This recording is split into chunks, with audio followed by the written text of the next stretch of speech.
오늘 영상은 정말 충격적인 수리 사례예요. 냉동창고 가스 누설이라고 해서 출장을 나갔는데 금방 끝날 줄 알았던 수리가 1박 2일짜리 악몽으로 변했거든요. 처음엔 누설 부위를 찾아서 용접하고 가스를 넣으면 끝날 것 같았어요. 근데 가스를 넣으니까 또 막혔습니다. 배관이 막혀 있다는 신호였죠. 팽창변을 확인해봤는데 또 막혀 있었어요. 팽창변을 새로 교체해봤는데 또 막혔습니다. 이 악순환이 반복됐거든요. 그러다가 더 큰 문제를 발견했어요.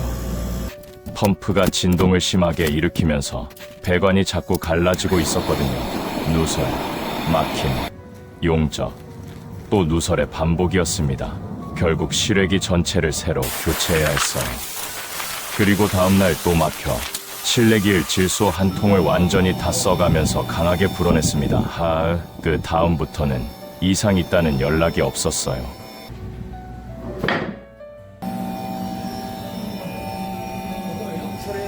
2일간 정말 힘들었던 수리였지만 결국 완벽하게 마무리했습니다. 저 30년간 수리해보면서 처음 봤던 사례였습니다. 지금부터 이 2일간의 여정을 자세히 보여드리겠습니다. 여기가 불무동에 왔는데 롯데 헤이마트 신선날. 오늘 김포 풍무동에서 긴급 연락이 들어왔어요. 냉동창고가 완전히 안 된다고요.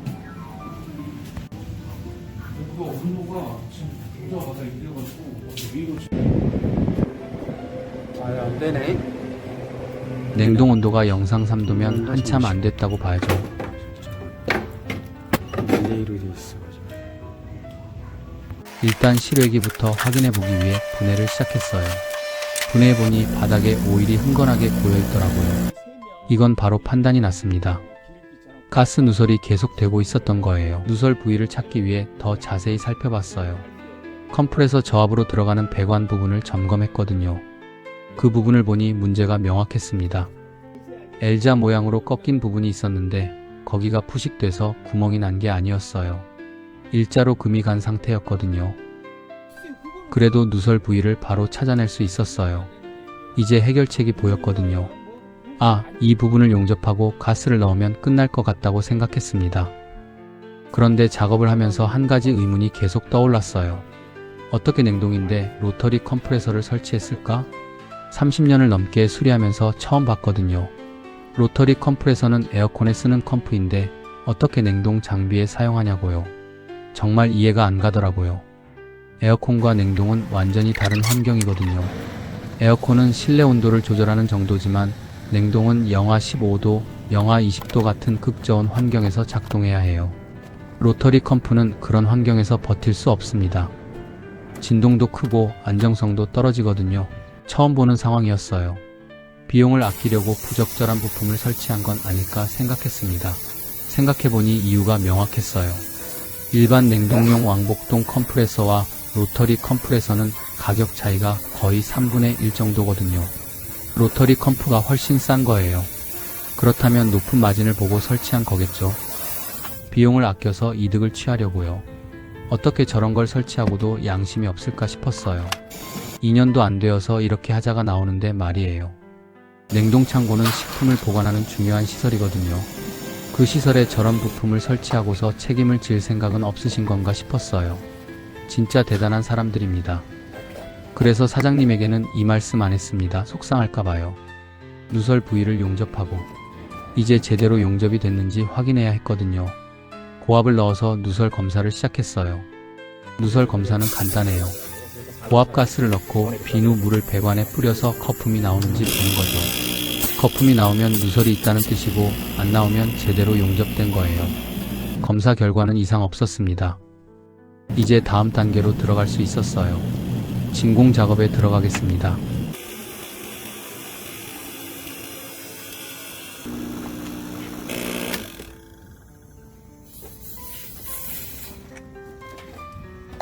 그래도 가스는 저온용 가스로 넣어져 있어요. 그래서 404가스를 주입하겠습니다. 그래도 이게 내면 잘 떨어져. 사고. 연료가 관련되는 거요? 아니야. 그 다음 가스를 넣고 테스트를 시작했습니다. 처음엔 온도가 영하 12도까지 떨어지면서 잘 되는 것 같았어요. 마무리하고 철수할 준비까지 했거든요. 근데 여기서 이상한 신호가 들어왔습니다. 가스를 계속 넣는데 실내기 쿨링이 성에까지 안 오고 있었어요. 냉기가 제대로 순환하지 않는다는 뜻이었죠. 그리고 온도도 더 이상 안 떨어졌습니다. 그러다가 게이지가 갑자기 마이너스로 돌기 시작했어요. 순간 깨달았거든요. 막혀있구나. 이건 순조롭게 끝날 일이 아니라는 걸 직감적으로 느꼈어요. 일단 팽창변부터 확인 작업에 들어갔습니다. 팽창변을 분해해서 열을 가해서 확인해서 다시 조립하여서 다시 가스 주입하여서 했는데 또 막혔네요. 이건 팽창변 자체의 문제가 아니었어요. 배관 어딘가에서 계속 막히는 물질이 흘러오고 있다는 뜻이었거든요. 수분이 남아있거나 불순물이 흘러다니고 있었던 거예요. 진공 작업을 다시 해야겠다고 판단했습니다. 그걸 반복 작업하는 게 정말 힘들었어요. 팽창변을 분해하고 설치하고 다시 막히고 또 분해하고 이 과정을 몇 번을 반복했는데 그 사이에 로터리 모터가 또 진동을 심하게 일으켜서 그 진동 때문에 배관이 또 금이 가는 거예요. 정말 짜증날 정도로 힘들기 시작했어요. 막히는 것도 정신없게 처리하고 있는데 모터의 진동이 또 문제를 일으키니까요. 배관이 금이 가면 가스가 새고 가스가 새면 또 막히고 그걸 또 열어보고 이런 악순환이 계속되는 거였어요. 정말 아침에 도착해서 1시간이면 끝날 줄 알았던 작업이에요. 벌써 몇 시간이 지났어요. 점심시간도 지나고 배고프기도 하고 정말 힘들었습니다. 이제 마지막 방법들을 시도해봐야 했어요. 팽창변도 갈아보고 드라이도 새로 교체해봤거든요. 그래도 문제가 계속되면 장비 전체를 교체해 주어야 할 상황인 것 같았습니다.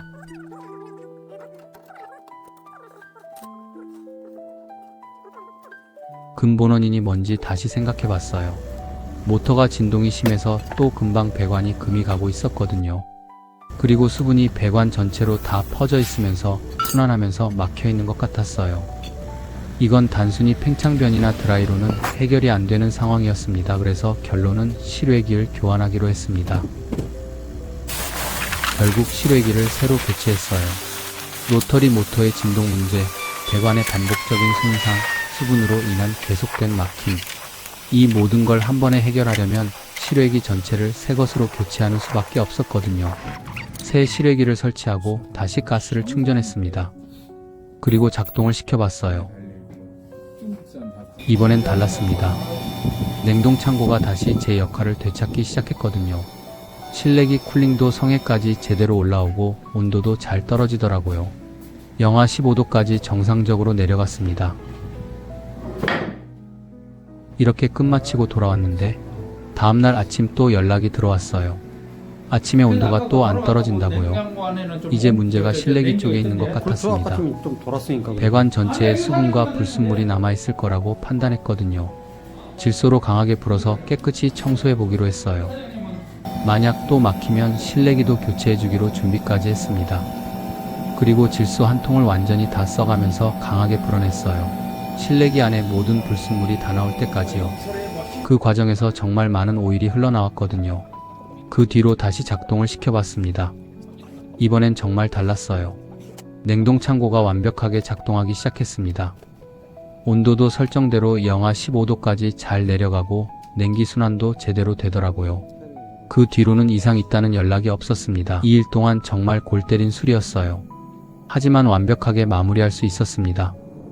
서울냉동 냉동맨 30년 현장 경력 냉동수리 전문입니다. 서울냉동이었습니다. 감사합니다.